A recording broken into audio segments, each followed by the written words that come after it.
On a hot Saturday afternoon in July of the year 1054, three men walked into the largest church in Christendom. The church was Hagia Sophia in Constantinople, the cathedral of the Eastern Roman Empire for over 500 years. It was midday on the 16th of July, and the Divine Liturgy was being celebrated by the Patriarch and his clergy. The three men were Latin cardinals from Rome, sent by Pope Leo IX on an official diplomatic mission.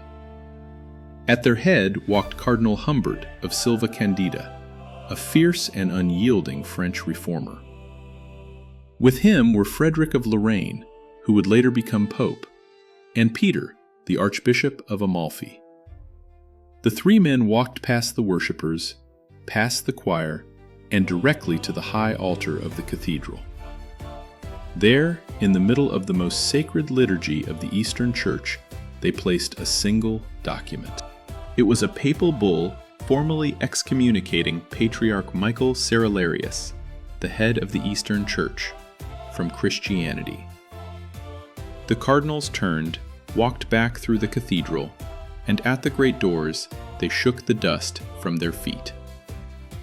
Then they left, mounted their horses, and rode out of the city. That afternoon, the 16th of July, 1054, is the moment most historians give for the Great Schism. The day, that is, when Latin Christianity and Greek Christianity officially split apart from one another. Today, that single afternoon still divides 1.3 billion Catholics from over 200 million Orthodox Christians worldwide. Almost 1,000 years later, the two sides remain in formal canonical schism with one another. But the deeper truth is that the events of 1054 were merely the formal moment of a much longer split.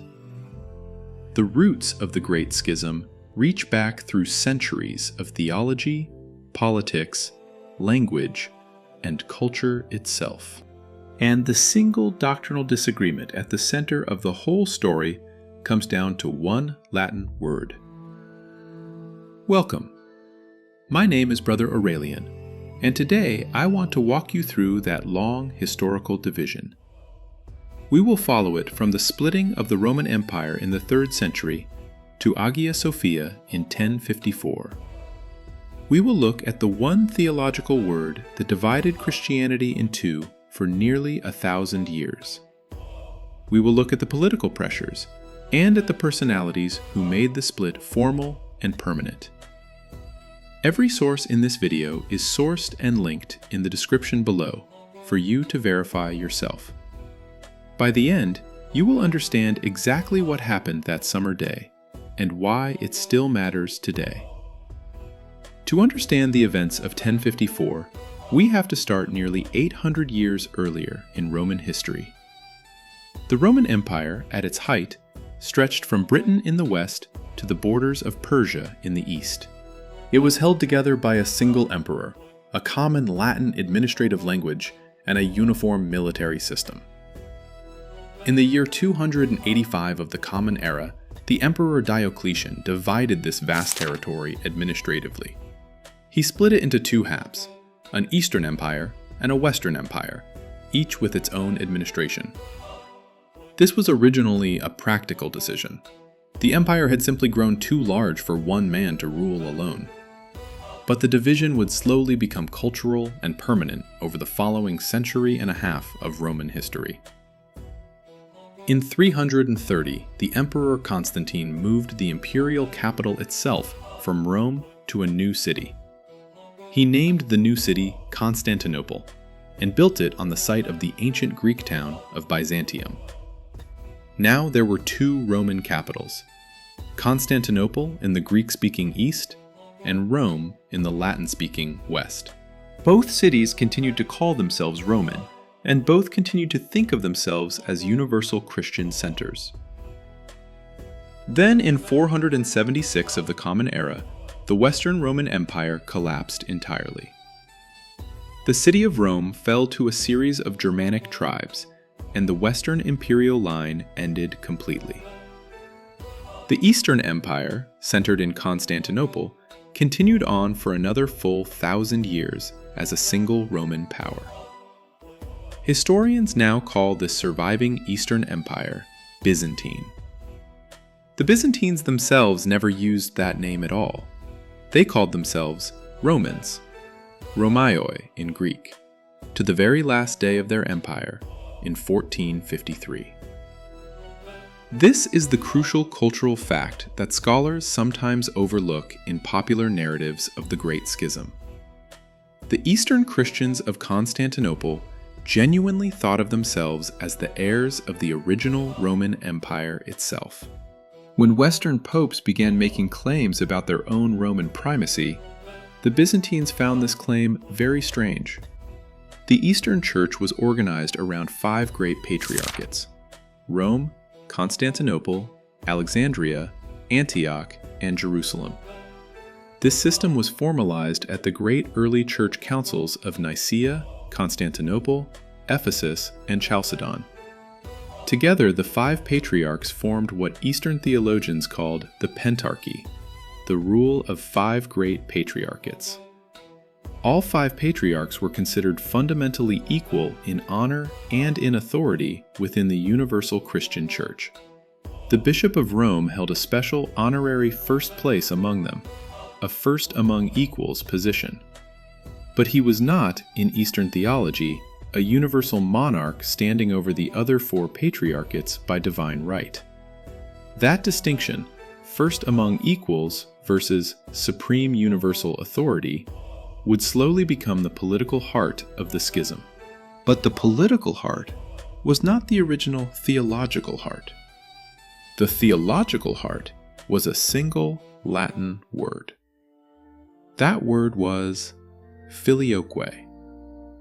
In standard English translation, it means simply, "and from the Son," as well. To understand why that single word would divide Christianity, we have to look briefly at the Nicene Creed. The Nicene Creed was formulated at the First Council of Nicaea in the year 325. It was the official statement of Orthodox Christian belief, hammered out under the supervision of Emperor Constantine himself. A revised and expanded version was issued at the First Council of Constantinople in 381. That second version is the creed still recited every Sunday in Catholic, Orthodox, Anglican, and Lutheran churches worldwide. At the heart of the creed is a description of the Holy Spirit, the third person of the Holy Trinity. The original creed of 381 said that the Holy Spirit proceeds from the Father. Just from the Father, nothing more. That was the original, ecumenically agreed Christian doctrine of the Holy Spirit. Then, sometime in the late 6th century, a regional church council in Spain made a single small addition to it. At the Third Council of Toledo in 589, the Spanish bishops added the word Filioque. Now the creed read that the Holy Spirit proceeds from the Father and from the Son as well. The Spanish bishops added this for a specific local theological reason of their own at the time. They were fighting against the Arian heresy, which denied the full divinity of Christ, the eternal Son. By emphasizing that the Spirit also proceeded from the Son, they were emphasizing Christ's full divine status. From Spain, the Filioque clause slowly spread across the rest of Latin Christianity over the next 2 centuries. Charlemagne, the great Frankish emperor crowned by Pope Leo III in the year 800, adopted it enthusiastically. He insisted on its use throughout his Christian empire, and at the Great Synod of Frankfurt in 794. But here's the strange historical detail that almost nobody knows about the Filioque clause in Rome itself. The bishops of Rome, the popes themselves, resisted the addition for over 2 full centuries after Spain. Pope Leo III in 808 refused Charlemagne's request to add it to the Roman liturgy. He even had the original Latin and Greek creed without the Filioque inscribed in silver on St. Peter's doors. For 2 centuries after Charlemagne, Rome herself continued to recite the original creed of 381. It was not until the year 1014 that Pope Benedict VIII finally added the Filioque to the Roman Mass. He did so under direct pressure from German Emperor Henry II on his imperial coronation day in Rome.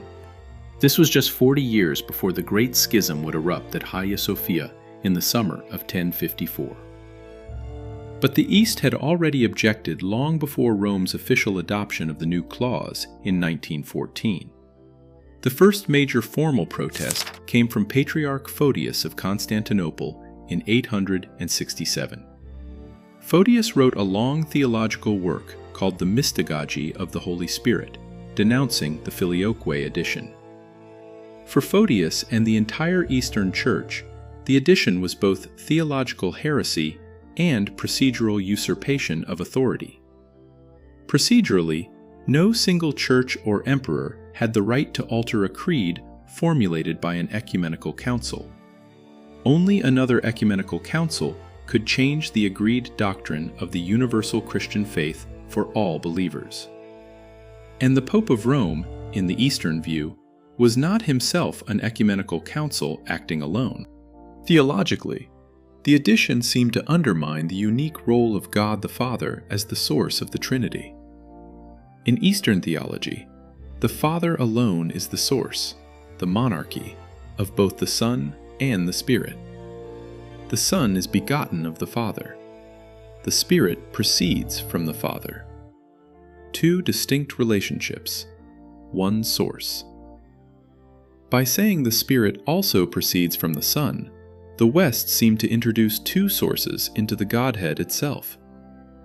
That seemed, to Greek theologians, to disturb the carefully balanced Trinitarian theology of the 4th century Church Fathers. Western theologians, of course, did not see it this way at all from their own theological perspective. For them, the Filioque clarified rather than confused the relationships between the three persons of the Holy Trinity.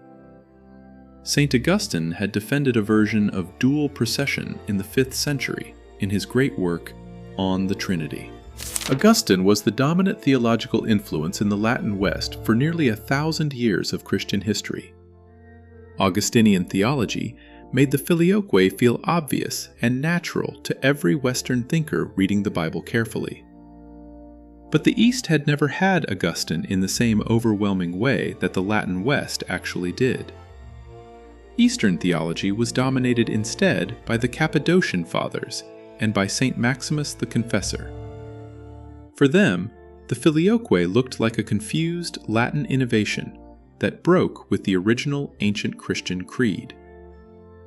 So the theological gap was real and substantial, but it could probably have been bridged by careful dialogue. What made it impossible to bridge was the second great issue, the question of papal authority itself. For the West, the Bishop of Rome was the unique successor of the Apostle Peter, with universal jurisdiction. This authority in Western theology came directly from Christ's words to Peter in the Gospel of Matthew. There, Jesus tells Peter that on this rock he will build his church, with the keys of the kingdom. For the East, this verse meant that Peter had been a particularly important apostle in his own time. But it did not mean every later bishop of Rome inherited the same universal authority from him by divine right. All apostles were equal. All bishops were their successors. The Bishop of Rome was simply the senior brother bishop. He was the Patriarch of the West, with honor and seniority, but not legal supremacy over the other patriarchs. For the Eastern theologians, the highest authority in Christianity was not any single bishop, but an ecumenical council. A council of all the bishops, gathered together under the guidance of the Holy Spirit, decided fundamental doctrine. This is how the Christian faith had originally been defined, at Nicaea, at Constantinople, at Ephesus, at Chalcedon.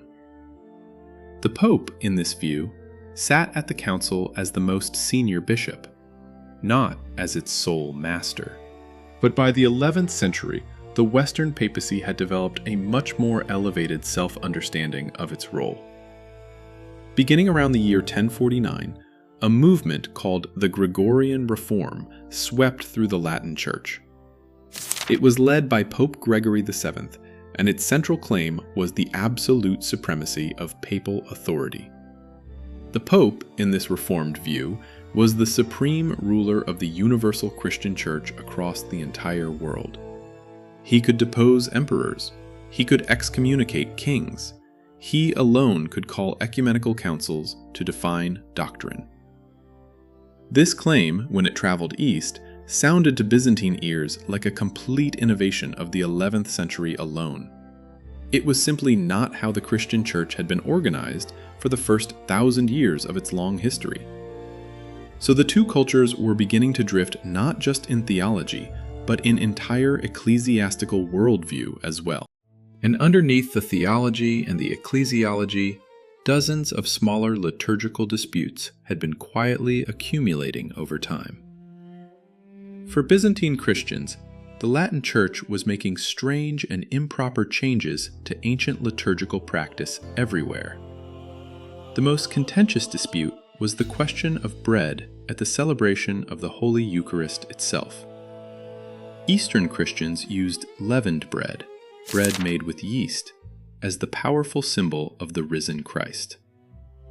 Western Christians used unleavened bread, flat wafers without yeast, based on the Passover practice of Jewish meals. The Greek word for unleavened bread was azymes, and for centuries this difference had simply been ignored by both. But in the 11th century, the question of azymes suddenly became a major point of contention in the East. Patriarch Michael Cerularius, who would become the central figure of 1054, took it as a serious theological error. For Cerularius, unleavened bread reflected something fundamentally Jewish, rather than fully Christian in Latin liturgical practice. He argued that using flat bread without yeast meant denying the resurrection of Christ in some symbolic way. In 1052, Cerularius took dramatic action against this perceived Western error inside his own imperial city. He ordered all Latin churches in Constantinople to be closed unless they switched to the Eastern use of leavened bread. When the Latin churches refused, they were faithful to their own Roman tradition, he had them shut by force. This was an extraordinary escalation of tension between the two patriarchates of Rome and Constantinople at that time. It was followed by other disputes over clerical celibacy, over priestly beards, over Saturday fasting during Lent. Eastern theologians had begun compiling formal lists of what they called the errors of the Latins by category. A scholar named Tia Kolbaba has studied these Byzantine error lists in detail in her 2000 academic monograph. They include everything from Azymes to liturgical chants to the proper way of making the sign of the cross. By the time we reached the year 1053, both sides were genuinely angry with each other. And that brings us to the central personalities of the entire historical drama of the Great Schism itself. There were essentially four men whose decisions made the Great Schism a permanent institutional reality at the time. The first was Patriarch Michael I Cerularius of Constantinople, the Patriarch of the East since 1043. Cerularius was 64 years old in 1054, born to a prominent Byzantine aristocratic family with imperial connections. Before becoming patriarch, he had been involved in a failed political conspiracy against the previous Byzantine emperor. He was forced to take monastic vows as punishment for his role in the failed political coup attempt. When his close ally Constantine Monomachos became emperor in 1042, Cerularius was rehabilitated almost immediately.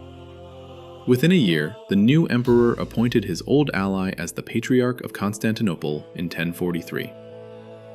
Cerularius was therefore an unusually powerful patriarch with deep personal ties to the imperial political authority. He was ambitious, aggressive, and willing to confront both emperors and popes when he believed his church was right. The second key figure was Pope Leo IX, born Bruno of Egesheim-Dagsburg in the Alsace region. Leo was an Alsatian nobleman and a relative of the German Emperor Henry III himself by family. He had become pope in 1049 and immediately launched the most ambitious church reform program in centuries. He was one of the great reforming popes who would set the agenda for the medieval papacy for 2 centuries. But by 1053, he had a serious political problem that would change everything about Christian history. Norman warriors from northern Europe had invaded the south of Italy throughout the previous several decades of conflict.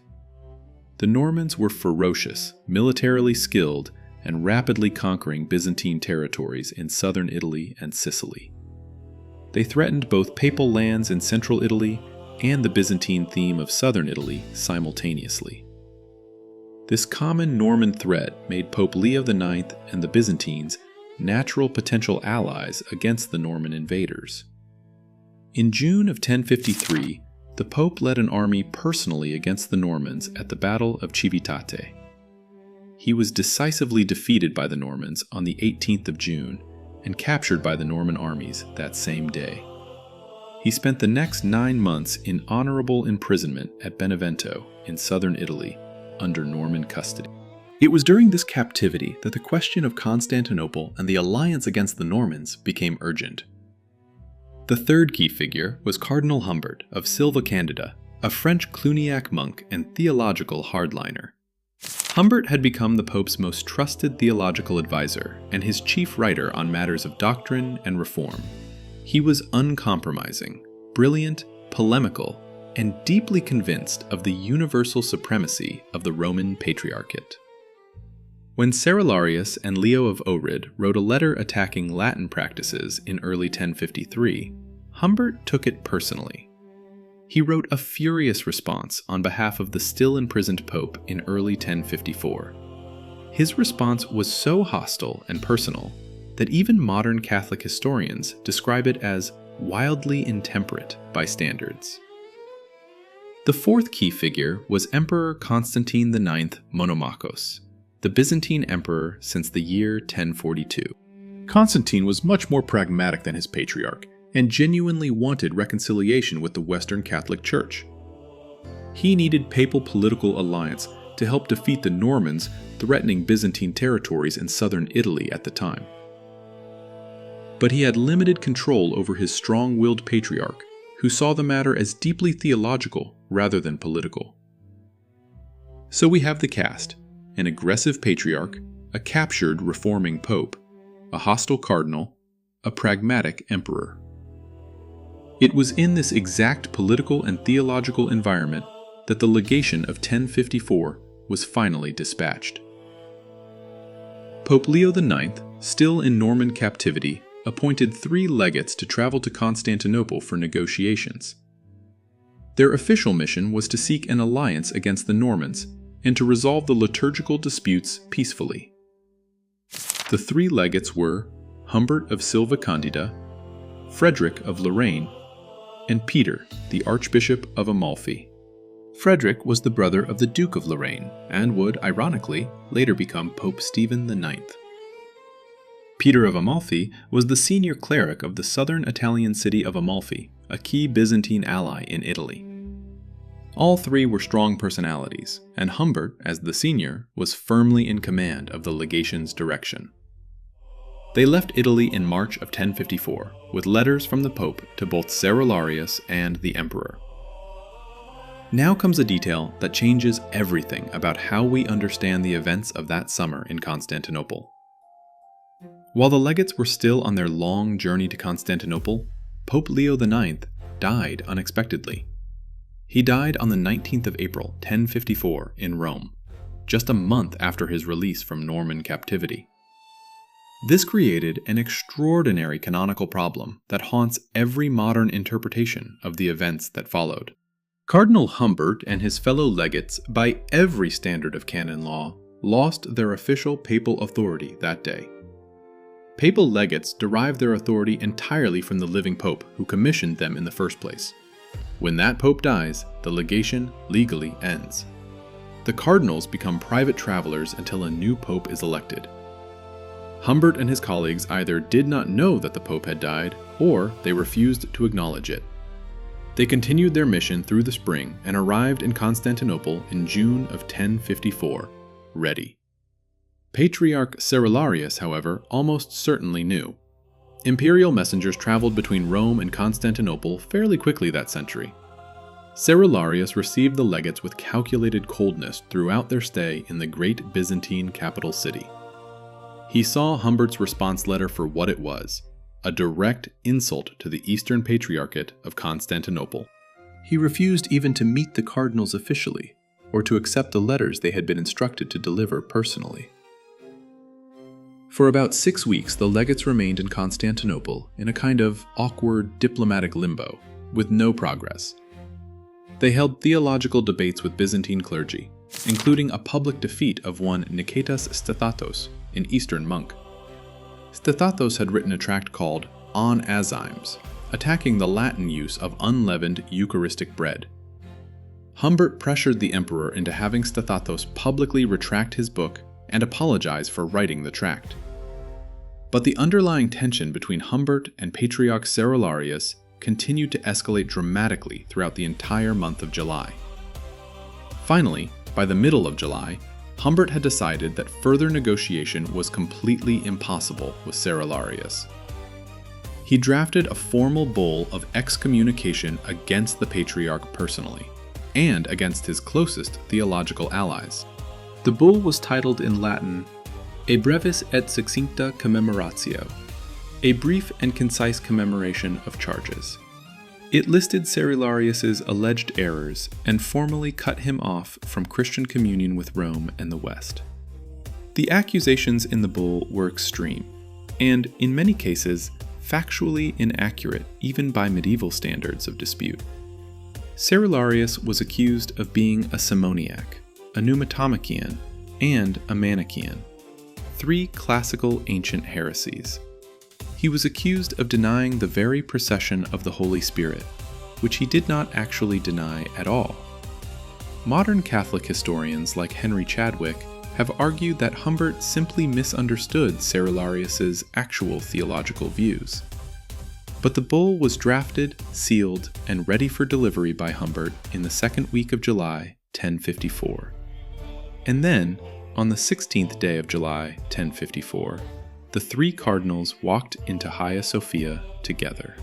It was a Saturday afternoon, and the Patriarch was about to celebrate the Divine Liturgy with his clergy. The legates walked through the great central nave, past the rows of clergy and worshippers, and to the altar. There, in the silence that fell across the cathedral, they placed the sealed bull of excommunication on the altar. They then turned, and as they walked back through the cathedral, they shook the dust from their feet. That gesture is from the Gospel of Matthew, what Christ instructed his apostles to do in towns that rejected them. To shake the dust from one's feet is to say that you no longer recognize the place as Christian at all. Humbert and the other legates left Constantinople immediately and rode westward back toward Rome that very evening. A Byzantine subdeacon ran after them carrying the bull and tried to return it to the legates personally on the road. The cardinals refused even to take it back. The document remained in the hands of the patriarchal officials. Within hours of the cardinals' departure, copies of the bull were circulating throughout the city of Constantinople itself. When the public read its accusations against their beloved patriarch, riots broke out in the streets of the imperial capital. The crowd was angry not just with Latin theology, but with the entire Latin presence in the great Byzantine capital. Emperor Constantine IX tried desperately to calm the situation, fearing for the safety of remaining Latin merchants. Cerularius himself responded with a formal counteraction of his own within just over a week of the events. On the 24th of July, 1054, the Patriarch convened a synod of Eastern bishops in Constantinople. That synod issued its own bull of excommunication, but with a crucial canonical distinction from Humbert's bull.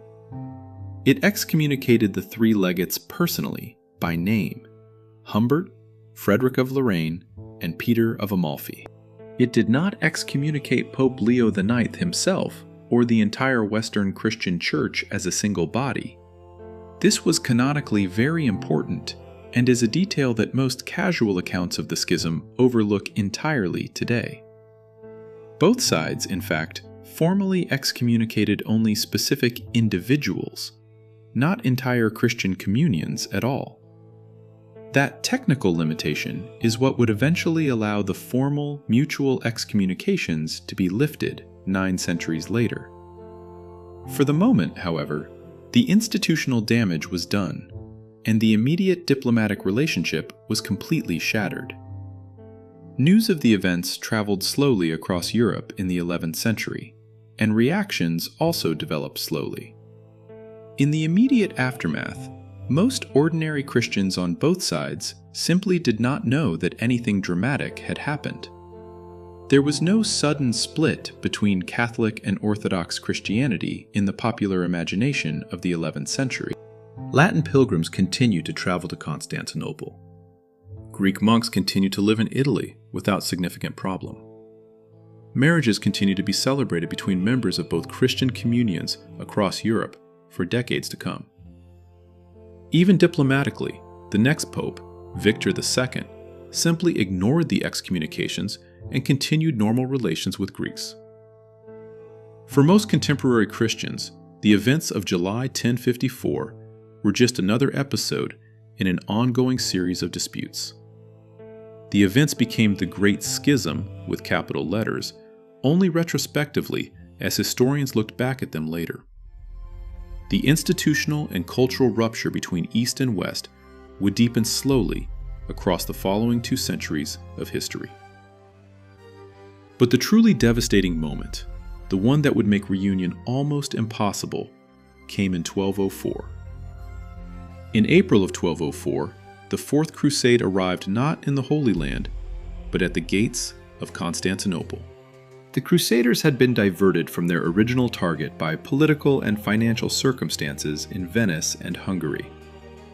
They had agreed to help one Byzantine pretender win the throne, in exchange for substantial Western payment. When the payment was not forthcoming, the Crusaders sacked the city of Constantinople for 3 solid days in April. They looted Hagia Sophia itself, smashed icons, raped nuns, and stole virtually every sacred relic the city held. Many of the most famous relics in modern Catholic Europe were taken from Constantinople in those 3 terrible days. The crown of thorns that Louis IX would later house in the Sainte-Chapelle came from this very sack. The bronze horses on St. Mark's Basilica in Venice came from this sack of Constantinople by Latin Christians too.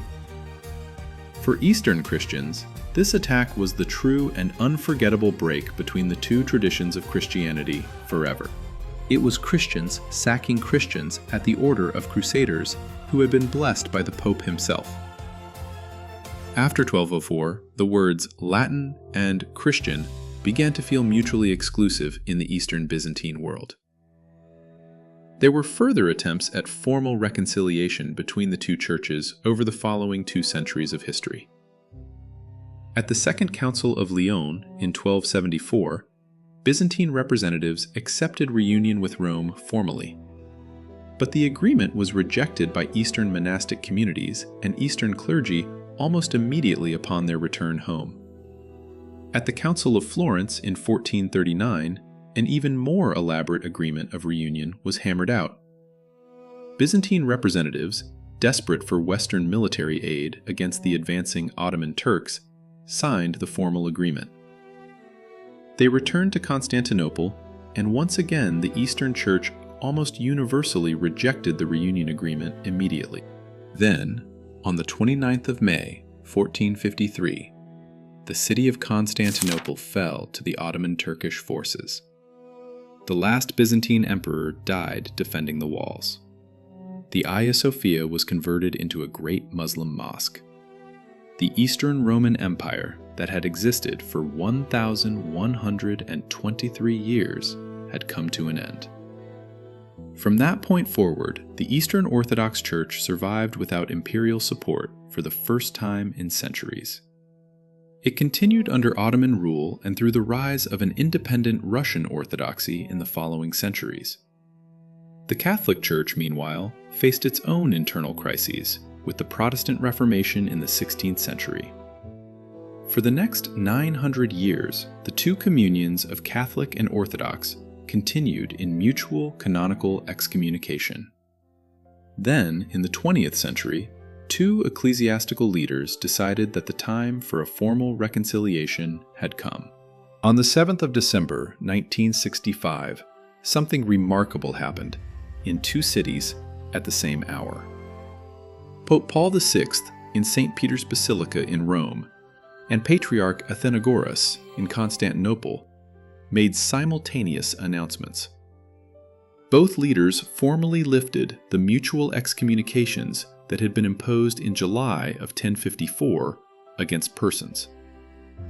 It had taken 911 years to formally end the personal excommunications between the two great patriarchates.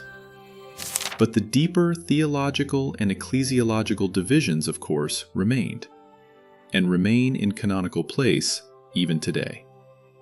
Catholic and Orthodox Christians still cannot share Holy Communion together according to the canonical rules of either church. The Roman Catholic Church still claims universal jurisdiction for the Bishop of Rome over all Christian believers worldwide. The Orthodox Church still rejects that claim as an innovation of the 11th century Gregorian Reform period of Rome. The Filioque clause is still in the Roman Catholic version of the Nicene Creed today, and not in the Orthodox version. Modern theological dialogue between Catholic and Orthodox leaders has produced some softening of these historical disputes lately. In recent decades, popes and patriarchs have met repeatedly to issue joint declarations of brotherly friendship and respect. Pope John Paul II wrote with surprising frankness about Catholic responsibility for the rift in a number of documents. Pope Benedict XVI and Pope Francis have both made significant ecumenical gestures toward Orthodox patriarchs in their time. But the formal canonical separation on the questions of papal authority and filioque remains genuinely in place even now. So what should we conclude as careful students of the actual primary sources and the long historical story? The events of the 16th of July, 1054, were not a single moment of sudden rupture in Christianity. They were instead the inevitable expression of centuries of cultural, linguistic, theological, and political drift apart over time. The drift began with Diocletian's administrative division of the Roman Empire in 285 of the Common Era. It deepened with the fall of the Western Roman Empire in 476 and the rise of the Byzantine Empire. It crystallized around the theological dispute over the Filioque clause beginning in late 6th century Spain among the bishops. It was sharpened by the Gregorian Reform movement and the claim of universal Roman papal authority over all of Christianity. It was made personal by the angry confrontation between Patriarch Cerularius and Cardinal Humbert in the summer of 1054. But it was the catastrophic Fourth Crusade of 1204 that turned the formal canonical split into an emotional certainty. For Eastern Christians, the memory of the sack of Constantinople made any meaningful future reunion almost emotionally impossible. That memory persists in much of the Orthodox world even today, nearly 1,000 years after the original events occurred. Today, the two great communions of historical Christianity continue with their separate liturgical and theological traditions worldwide.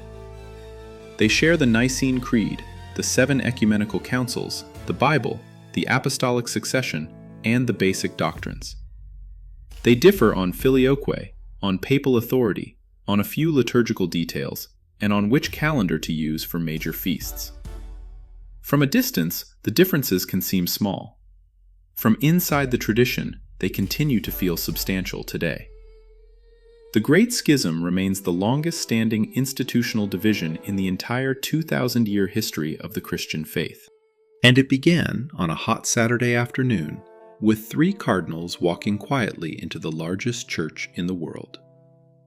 That, in the end, is what those events of 1054 were really about as a long historical drama. They were the moment when the slow drift of centuries between East and West became formally institutional in nature. They were the moment when Filioque, papal claims, leavened bread, and personality conflict all converged into one bowl. And they were the moment when 1.3 billion modern Catholics and over 200 million Orthodox were destined to be split. If careful, source-by-source unpacking like this is what you came here for, please subscribe to the channel. Twice a week, we explore the figures, traditions, and forgotten chapters Christianity has only half remembered together. Every claim in today's video is sourced in the description below. Primary papers, peer-reviewed articles, museum archives. Check them. Argue with them. That is the only way this kind of careful work stays honest over time. Until then, thank you for watching, and please, keep asking the difficult questions about your own religious tradition.